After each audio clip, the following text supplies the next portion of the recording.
Eu resolvi gravar esse pequeno vídeo, bem pequeno mesmo, para mostrar aqui uma coisa fantástica do ActiveSky, como eu não edito o tempo, exatamente para encontrar essas situações assim mais surpreendentes.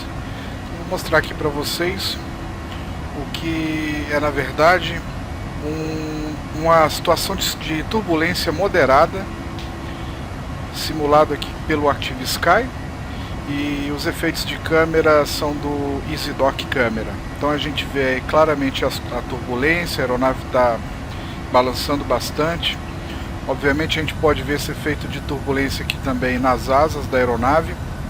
O PMDG tem esse efeito de flex wings, então assim como as aeronaves reais, quando enfrentam uma situação de turbulência mais severa, né, ou moderada, as asas elas se dobram um pouco, né? São flexíveis. Esse resultado é esperado, quer dizer, tem que ser assim mesmo.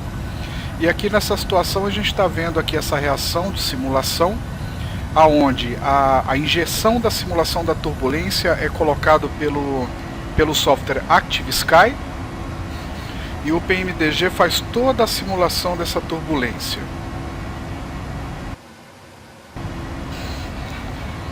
Então nós temos aqui essa simulação e eu vou mostrar uma coisa bastante interessante, porque depois que eu vi essa simulação de turbulência, eu resolvi consultar os reportes de piloto real. Então eu consultei no Aviation Weather e também essa situação de turbulência pode ser observada aqui no ForeFlight.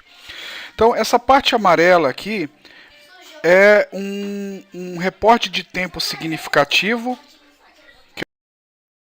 que eu posso abrir aqui em detalhes. Então vou criar aqui em toda essa área amarela e a gente vê aí exatamente esse reporte de turbulência, uma turbulência moderada nos níveis de voo 20.000 até o nível 390. Então esse é um reporte aqui da meteorologia real dentro do ForeFlight. Então não é dado de simulação, é dado que os pilotos recebem esse reporte.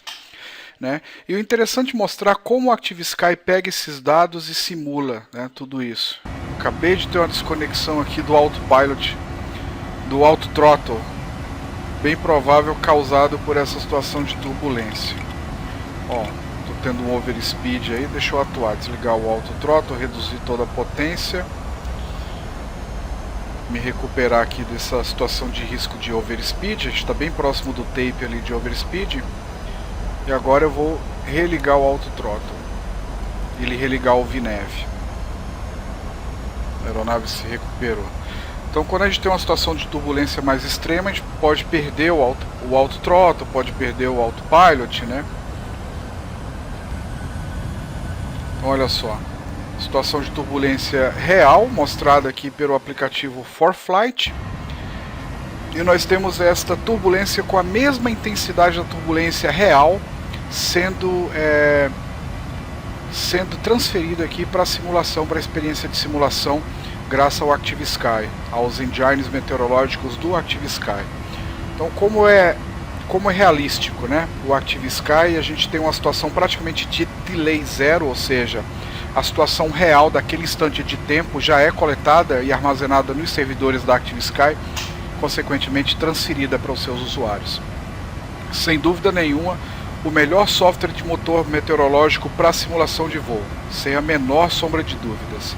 E aqui nós temos também, na tela do ForeFlight, o radar meteorológico, e que também é retratado pelo ActiveSky, né, para o aeroporto. Por exemplo, a gente está indo aqui para Chicago, vou pegar aqui como é que está a meteorologia de Chicago. E aí as condições de Chicago, a visibilidade agora há pouco estava 6 milhas, melhorou um pouco, agora aumentou um pouco para 8 milhas, mas continua overcast a 2.400 pés. Temperatura de 15 graus, orvalho de 12, agora há pouco estava chovendo em Chicago, e esse tempo vai mudando aí dinamicamente, de acordo com a evolução dessas áreas aqui de instabilidades que estão sobre Chicago. Nós temos outros reportes aqui de turbulência. Esse aqui, reporte de condições, instrumentos da superfície até 1.000 pés. E um reporte de turbulência de 10.000 ao nível 260. Então, cheio de reportes de meteorologia significativa aqui na região. de Chicago. E se a gente quiser ver uma animação aqui, isso já utilizando os recursos do ForFlight com a meteorologia para verificar uma animação da evolução dessas áreas de instabilidade, eu posso dar play aqui para verificar a movimentação dessas nuvens. Então a tendência é que elas se movam, né? Mas tem uma cobertura de nuvens muito grande. Isso eu posso puxar aqui pela imagem de satélite real. Essa aqui é a imagem de satélite. A gente pode ver que toda a região de Chicago está encoberta por nuvens. Posso ligar também a animação aí para a gente ver a evolução da movimentação dessas nuvens na área de Chicago. E a gente tem aí um tempo provável para utilizar um pouso de instrumentos ILS em Chicago devido a essas formações meteorológicas com nuvens bem baixas encobrindo toda a área de Chicago. Bom, essa aqui foi uma demonstração muito rápida da capacidade de simulação do software ActiveSky, ou seja, modelando uma situação de turbulência que é reportada em softwares de meteorologia real, que é o caso do ForFlight, e aplicando isso à sua simulação de voo.